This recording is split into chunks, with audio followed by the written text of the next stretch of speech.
안녕하세요. 개인 투자자분들의 멘토 프로페서 킹입니다. 1월 22일 기술적 분석의 좋은 모닝 브리핑 출발해 보도록 하겠습니다.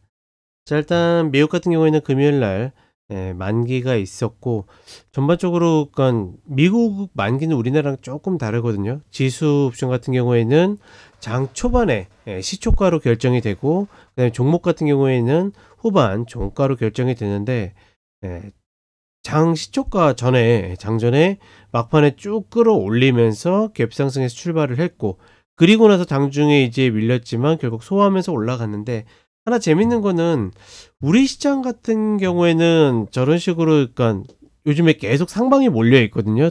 가장 대표적으로 그러니까 보통 콜과 풋이 거래가 된다라고 그러면 거래량이 풋이 조금 더 많은 게, 혹은 그 거래 규모가 조금 더 많은 게 어떻게 보면 상식적인데, 미국 시장 같은 경우에는 콜이 과도할 정도로 굉장히 많습니다.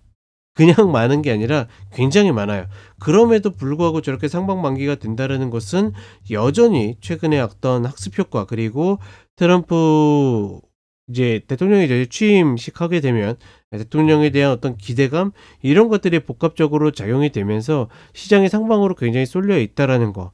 그렇다 보니까 그러니까 연속적으로 계속 그런 일이 반복되고 있고, 그쪽의 규모가 크다 보니까 과연 이런 것들이 계속 지속이 될지, 아니면 이제 슬슬 그건 제로섬 게임이기 때문에 역방향을 노리는 쪽에서 들어올지, 뭐 이게 좀 관건이라고 보는데, 저는 개인적으로 여전히 어떤 트럼프 대통령에 대한 이 어떤 코멘트, 관세부터 시작해가지고 굉장히 부정적 요인들이 시장에 작용할 가능성이 높다라고 보고 있는데, 여전히 그런 어떤 불확실성에 대한 혹은 변동성에 대한 것들이 저평가되어 있다라고 생각을 합니다.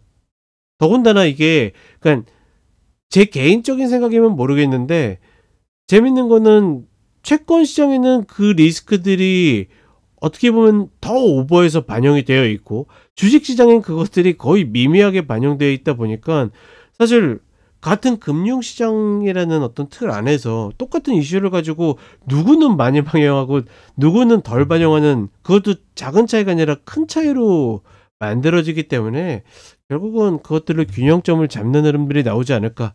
여전히 저는 연간 시황에서 말씀드렸던 것처럼 그 박스에 대한 관점은 버리진 않았다, 뭐 이렇게 좀 판단하고 있고, 그 다음에 한국 시장으로 넘어와 보면 일단 2495, 2512 구간에서 좀 버티고 있는데, 여기가 이제 중단이 될지 아니면 여전히 박스권 상단이 될지가 갈라지는 한 주가 될 가능성이 높다. 여전히 트럼프의 수혜주는 수혜주대로 계속하고 소혜주는 소혜주대로 계속 밀리는 그런 흐름을 보여줄지, 아니면 둘이 역전할 수 있는 그런 계기가 만들어질지, 그런 부분들을 좀 살펴보시면 좋을 것 같고, 고민 없다라고 이야기 드렸습니다. 그러니까 이제 와서 매수를 쫓아갈까 뭐 할까 이런 것들은 하등 소용이 없다.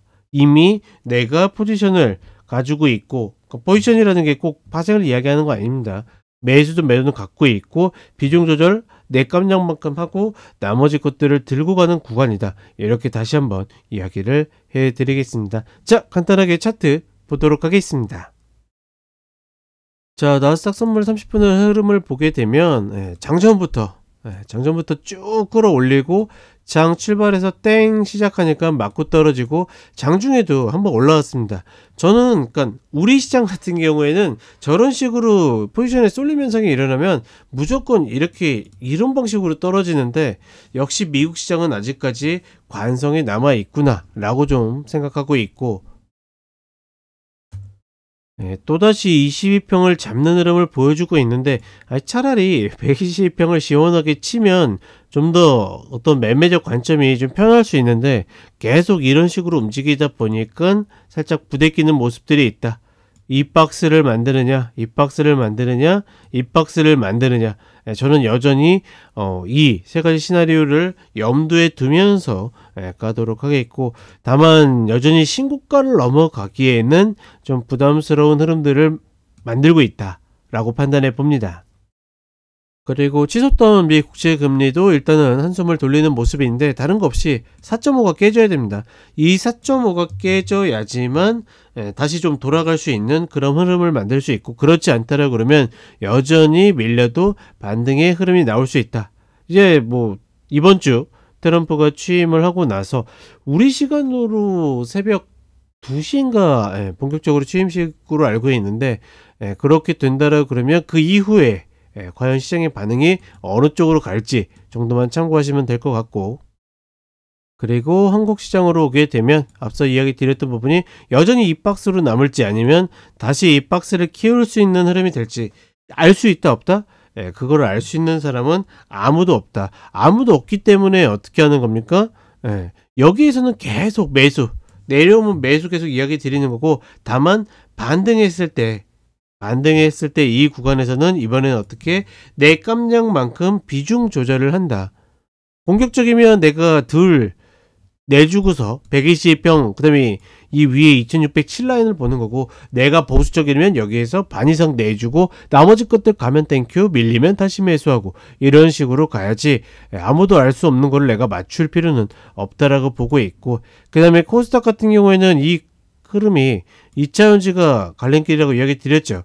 2차전지가 다음 주에 어떤 트럼프 취임 시기에도 불구하고 힘을 내줄 수 있다라고 그러면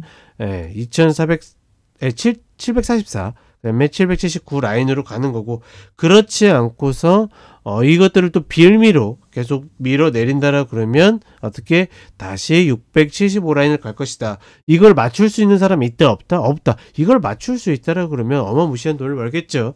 근데 아무도 알 수 없기 때문에 어떻게 한다? 내가 내 깜냥만큼 조절을 하고서 들고 간다. 여전히 그런 방식으로 가시면 될 것 같습니다.